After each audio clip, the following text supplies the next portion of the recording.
92.7 FM.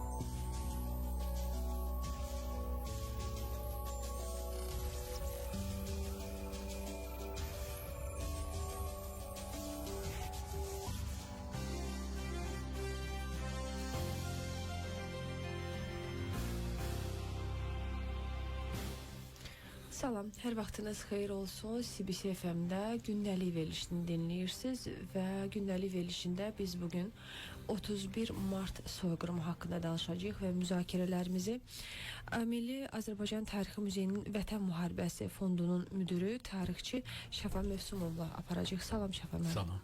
Şəfa müəllim, biz 31 Mart tarixini qeyd edirik soyqırımı xatırlamaq üçün və orada ölənlərin xatirəsini yad etmək üçün. Lakin bu belə deyək, hadisələr yalnız 31 Martı əhatə etmirdi. Yəni bir neçə ardıcıl günü əhatə edirdi və heç də Azərbaycanın bir bölgəsini əhatə etmirdi. Mən istərdim ki, bir qədər tarixi ardıcıllığa haqqında siz bizə danışasınız və eyni zamanda yer məsələsini danışasınız. Hansı bölgələrimiz daha çox əziyyət çəkmişdi 1918-ci ildə və tarix bu barədə nə deyir? 31 Mart Azərbaycanların soyqırımı günü münasibətilə mən bütün dünya Azərbaycanlılarına başsağlığı verirəm. Bunun əsas səbəblərdən biri odur ki, bu soyqırım Azərbaycanın bütün ərazilərində baş vermişdir. Bu heç də bizim uzaq bir keçmişimiz deyildir. Çünki hadisənin canlı şahidləri bizim aramızda o qədər də geniş bir tarix yoxdur. Mart soyqırımlarının baş verməsi zamanı Mart ayının axırlarından başlayaraq aprel ayının əvvəllərinə qədər davam etmişdir. Bəzi yerlərdə hətta biraz da tez və ya biraz da uzun müddət davam etmişdir. Bunu əsas baş vermə zamanına onu göstərir ki, bu hadisələr öncədən məqsəd yönlü şəkildə planlaşdırılmışdı. Hadisələrin nəyə görə Mart ayında baş verməsinin də xüsusi əlamətləri vardır.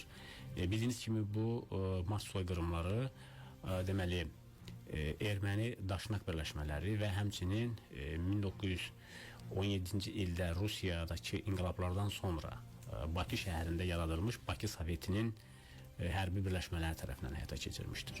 Və ermənilər həmçinin digər xristian terrorçu qüvvələr bilirlər ki, Mart ayı Azərbaycan xalqında tarixin olduğu kimi Novruz bayramı ərəfəsidir və əhalinin özünün başı bayrama qarışır və ya bu bayramı evdə dinc şəkildə qeyd edirlər. Və ona görə də bayram günlərində istifadə edərək silahlanmış bu daşnaq birləşmələri əvvəlcədən məqsəd yönlü şəkildə silahlanaraq Azərbaycanın bütün ərazilərində hücuma keçərək dinc, silahsız insanlara qarşı bu qətliamı törətmişlər. Və bu qətliamın törədilməsi Martın axırlarından başlamış və Mart ayının 31-i hadisələrin ən kulminasiya nöqtəsi olmuşdur və məhz ona görə də bu hadisələr özünün hüquqi siyasi qiymətini alarkən məhz başlanğıc olaraq 31 Mart tarixi götürülmüşdür. Mart soyqırımının coğrafiyası da çox geniş olmuşdur. Bu təkcə Bakı quberniyası və onun ətrafındakı qəzalarda deyil, həmçinin Yelizavetpol, o vaxtki adı ilə desək, indiki Gəncə ərazisi və həmçinin Qarabağ, Şərqi Zəngəzur, Naxçıvan ərazilərində də erməni terror qruplaşmaları tərəfindən baş veribdir. Əlavə etmək istərdim ki, son dövrün araşdırmalarından bizə məlum oldu ki, indiki Güney Azərbaycan ərazisində Urmiya, Xoy, Mərənd ərazilərində də kəndlərə erməni Aysur Kürt silahlı birləşmələri daxil olmuşlar və burada on minlərlə türk müsəlman əhalini qanuna qaltan etmişlər. Bütövlükdə götürdükdə Mart hadisələri zamanı Azərbaycan ərazisində 50 mindən çox insan həyat itirmişdir və on minlərlə də insan yaralanmış və yaxud da itkin düşmüşdür. Bu hadisələrin coğrafiyasının çox geniş olması və soyqırımın zaman olaraq da böyük bir fərq olması onu göstərir ki, bu hadisənin iştirakçıları, yəni icraçıları əsas məqsədləri burada demoqrafik vəziyyəti dəyişmək, türk müsəlman əhalisinin kökünü kəsməkdir ki, bu da gələcəkdə burada yeni bir xristian dövlətinin, yeni bir erməni dövlətinin qurulmasındakı etnosun gücünü qaldırmaq idi. Şəfa müəllim, 50 min rəqəmi məsələn o zamanki demoqrafiyaya nisbətdə təxmin edirəm ki, yəni indiki gözlə baxanda 50 min bizə o qədər də çox görünməyə bilər, amma o zaman Azərbaycanlıların sayına uyğun olaraq böyük ehtimalla bu çox böyük rəqəm idi. Çünki demoqrafiya o zaman heç də Azərbaycanlıların sayı 10 milyon deyildi və kifayət qədər böyük rəqəm idi və böyük nisbətdə nəyisə həll edirdi. Bəs səbəb nə idi? Yəni belə deyim də, yəni birdən-birə mart bayramlarından sonra insanları bu vəziyyətə salmağın sanki qonşu münasibətində olan insanların hücumu nə ilə əsaslanırdı? Onlar nə səbəb gətirirdilər? Dənizdən dənizə dövlət qurmaq idi mi əsas səbəb? Bildiyiniz kimi 19-cu əsrin əvvəllərində tarixi Azərbaycan torpaqları Rusiya imperiyası və Qacarlar imperiyası arasında iki hissəyə ayrılmışdı və həmin müqavilənin bəndlərindən irəli gələrək Azərbaycanın ərazidən şimaldakı torpaqlarına Rusiya ərazisinə sayıldığına görə Türkiyədən, İrandan, Suriyadan, Livandan ermənilər köçürülürlər və ermənilərin burada köçürülməsi zamanı onlar ən münbit torpaqlarda yerləşdirilərək yüksək vəzifələrə irəli çəkilirdilər və burada əsas məqsəd o müsəlman türk dövlətləri arasında yeni bir bufer dövlət yaratmaq və zaman olduqca burada müsəlman türk birliyini parçalamaq idi. Rus çarlarının bu siyasəti artıq növbəti 10 illiklərdə özünü erməni vilayətini yaratmaqda göstərdi. Və Rusiya imperiyası ərazisində zaman-zaman milli azadlıq hərəkətləri baş verdikdə, necə ki 1905-ci ildə ki erməni-müsəlman soyqırımı adı ilə tarixə düşən hadisələrdən biz bunu görə bilərik və həmin hadisələr zamanında artıq ermənilərdən Rus çarizmi istifadə edərək burada müsəlmanlara qarşı, türklərə qarşı bir qətliam həyata keçirmişdi. Yəni bu mart soyqırımından öncə də Azərbaycan ərazisində belə böyük bir faciələr yaşanmışdı. Amma onda qırğınlar demək olar ki, qarşılıqlı şəkildə olmuşdu. Və Birinci Dünya müharibəsindən sonra Rusiya imperiyasının zəifləməsi və orada 1917-ci ilin istər fevral ayında çevriliş, hakimiyyətin dəyişməsi Rusiyada iki hakimiyyətin yaranmasına səbəb oldu. Və 1917-ci ilin oktyabrında artıq bu iki hakimiyyətdən istifadə edən Rusiya Sosial Demokrat Fəhlə Partiyası adlandırılan bolşeviklər hakimiyyətə gəldilər və onların Cənubi Qafqazı da ələ keçirmək əsas məqsədlərinin biri idi. Və o vaxtlar Rusiyanın bu bolşeviklər partiyasının əsas rəhbərləri olan istər Vladimir Lenin, istər Yosif Stalin və digərlərin əsas məqsədləri məhz Bakı neftinin əhəmiyyətini dərk edərək buranı ələ keçirmək idi və ona görə də bu hadisələrin, bu qırğınların epicentri məhz Bakı şəhəri və onun ətraf quberniyaları oldu və artıq 1917-ci ilin oktyabrından başlayaraq Bakı şəhərində hakimiyyət, yəni Bakı Sovet 26 Bakı komissarlarının belə deyək də əlinə keçmişdi və onlar burada şəhərin idarə etməsini əllərinə almışdılar və bu zaman burada müsəlmanların da xeyli gücü vardı. Və bu müsəlmanların gücü, türklərin gücü, yerli əhalinin siyasi fəallığını onlar heç cür həzm edə bilmirdilər və əsas məqsədləri onları aradan götürməkdir. Və Rusiya imperiyası parçalandan sonra artıq Cənubi Qafqazın siyasi idarə etməsində erməni, gürcü və Azərbaycanlılardan ibarət bir Seym formatında idarə etmə vardı və bu Cənubi Qafqaz Seymi ilə Osmanlı imperiyası arasında bir mübahisəli torpaq məsələləri vardı və odur ki, bu getdikcə Seym daxili bir mübahisələrə səbəb olurdu.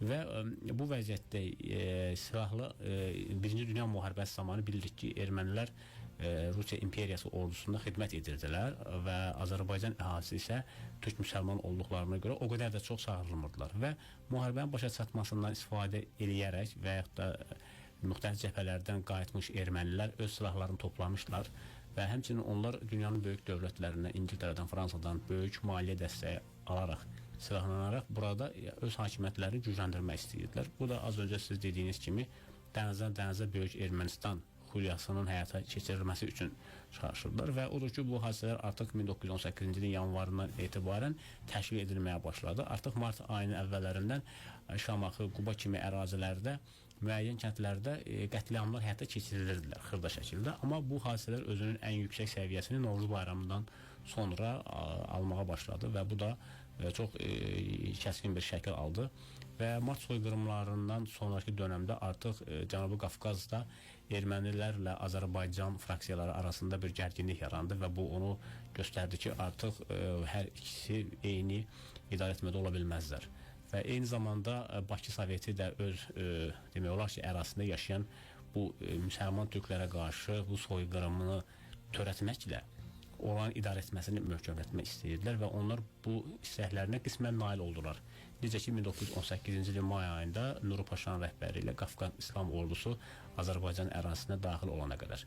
Yekun olaraq deyə bilərik ki, Mars soyqırımını törətməkdə əsas məqsəd Bakıda və Azərbaycanın müxtəlif bölgələrində türk müsəlman əhalinin nəinki demoqrafik səviyyəsini aşağı salmaq, hətta onun kökünü kəsmək, onları siyasi idarə etmədən uzaqlaşdırmaq və buranın iqtisadi resurslarına malik olaraq öz dövlətlərini qurmaq və gələcəkdə dənizdən dənizə böyük Ermənistanı xulyasını həyata keçirmək, necə deyərlər, Rusiya imperiyasını isə bu məsələləri dəstəkləməkdə əsas məqsədi isə həm İran, həm də Türkiyə kimi bir, yəni Osmanlı, Qacar kimi dövlətlərə qarşı yeni bir xristiyan bufer dövlətinin yaradılması idi. Şəfa müəllim, biz qətliamdan danışırıq və müəyyən şəhərlərin adlarını çəkirik, quberniyaların adlarını çəkirik və insan sayını səsləndiririk. Lakin bu sanki havadan götürülmüş ola bilməz. Yəqin ki, bunun bir tarixi əsaslanması var və tarixçilərin əlində bu sənədlər var. Bax, sənədlər nə edir?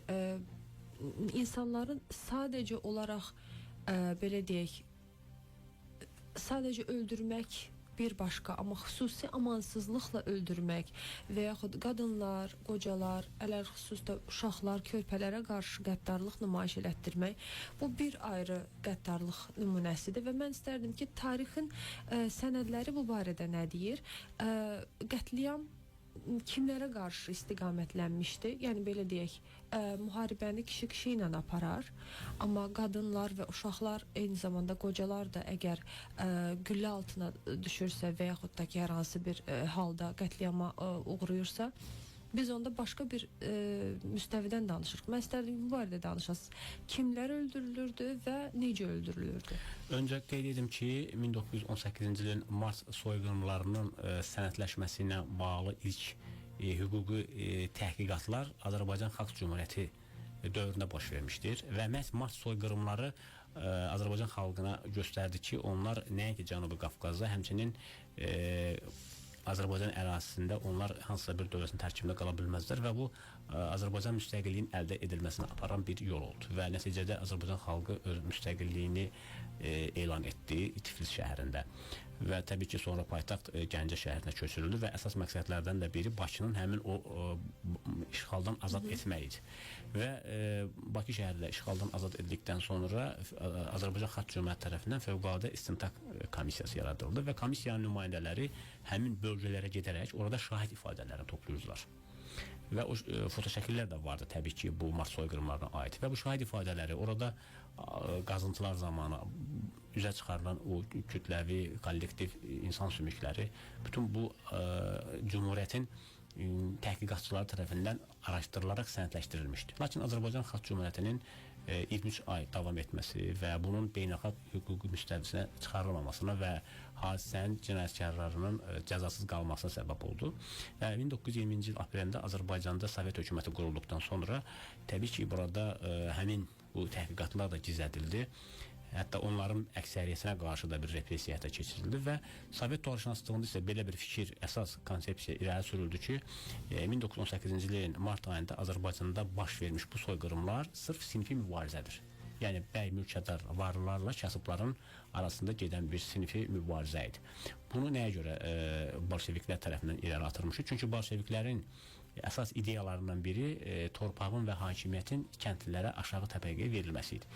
Yəni sosial prinsiplər üzərindən yanaşaraq hadisələri belə bir don geyindirirlər və bu da bizim tarixşünaslığımızda uzun illər öz əksini tapdı. Amma Azərbaycan özünün dövlət müstəqilliyini bərpa etdikdən sonra 1991-ci ildən sonra Azərbaycan tarixçilər, ədəbiyyatçılar, həmçinin jurnalistlər və digər tədqiqatçılar arxiv materialları ilə tanış oldular və bu Xalq Cümhuriyyəti tərəfindən aparılmış təhqiqat işləri ilə də əlaqə saxladılar. Hətta Azərbaycan Milli Elmlər Akademiyasının indiki Tarix və Etnologiya İnstitutunun, həmçinin digər institutun əməkdaşlarının Fransa, Böyük Britaniya və digər xarici ölkələrin dövlət arxivlərinə gedərək vaxtilə Cənubi Qafqazda və Azərbaycan ərazisində olmuş həmin xarici hərbiçilərin xatirələrini, onların arxiv sənədlərini, o hərbi emissarların fəaliyyətlərini araşdıran zaman ortalığa çox maraqlı faktlar qoydular ki, bu faktlar sübut etdi ki, Azərbaycan ərazisində erməni daşnaq birləşmələri tərəfindən Mars soyqırımı həyata keçirilib və bu soyqırıma bağlı o arxiv materialları bir hüquqi sənəd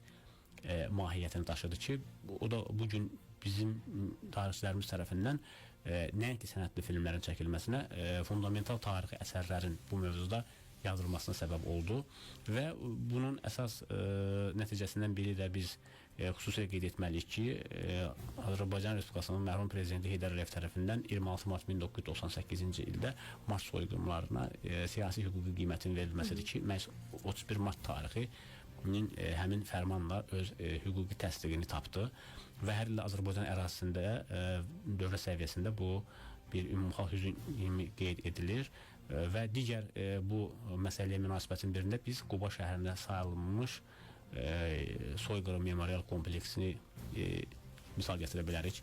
Aydındır ki, həmin memorial kompleks Quba rayonu ərazisində tapılmış kütləvi, kollektiv insan skeletləri əsasında hazırlanmışdır. Çünki həmin kompleksin özünün ərazisi vaxtı ilə kütləvi bir qəbirstanlıq olmuşdu. Bu bizim yəni arxeoloqlar, təhqiqatçılar tərəfindən üzə çıxarmışdı və demək lazımdır ki, həmin bu Quba memorial soyqırımı kompleksi inanın ki, Azərbaycanın digər soyqırım keçirmiş bölgələrində də mövcud idi. Və qeyd etmək lazımdır ki, indiki Şəhidlər Xiyabanının ərazisi də tarixən elə 1918-ci ilin Mars soyqırımları zamanı həyatını itirmiş əhali tərəfindən də orada dəfinlər həyata keçirilmişdi və bir şey qeyd etmək lazımdır ki, 1918-ci ilin Mars soyqırımlarının belə hüquqi sənədləşməsi bu gün də davam edir və hər il siz media nümayəndələri bunu işıqlandırırsınız və bu işdə sizin də çox böyük bir əməyiniz var və bütün bu məsələlər onu göstərir ki, biz bugün dünya birliyinə, dünya ölkələrinə, dünya ictimaiyyətinə göstəririk ki, Azərbaycan xalqı tarixin ən dəhşətli bir soyqırımını yaşamışdır. Şəfi müəllim, bəs yaxşı, tarixçilər, etnoqraflar, biz özümüz daha nələr eləməliyik ki, artıq ölkə daxilində bəllidir, hər bir kəs, məktəbli və yaxud da ki, yaşlı insan, hər kəs bilir 31 mart tarixini. Lakin ölkədən kənarda, bax bu soyqırımı daha geniş kütləyə çatdırmaq üçün. Çünki məsələn biz Ruandada olan soyqırım haqqında çox məlumatlıyıq. Bu barədə yəni Ruanda kifayət qədər uzaqdadır Azərbaycandan, amma biz məlumatlıyıq və yaxud Rusiyanın özündə və yaxud post-Sovet ölkələrinin hər birində bu barədə məlumat var, Avropada var. Necə eləmək lazımdır ki, nə eləmək lazımdır ki, daha çox insana çatdıraq biz səsimizi və o insanlara təkcə Azərbaycan daxilində yox, yəni artıq Azərbaycandan kənara çıxara bilək bu məsələni.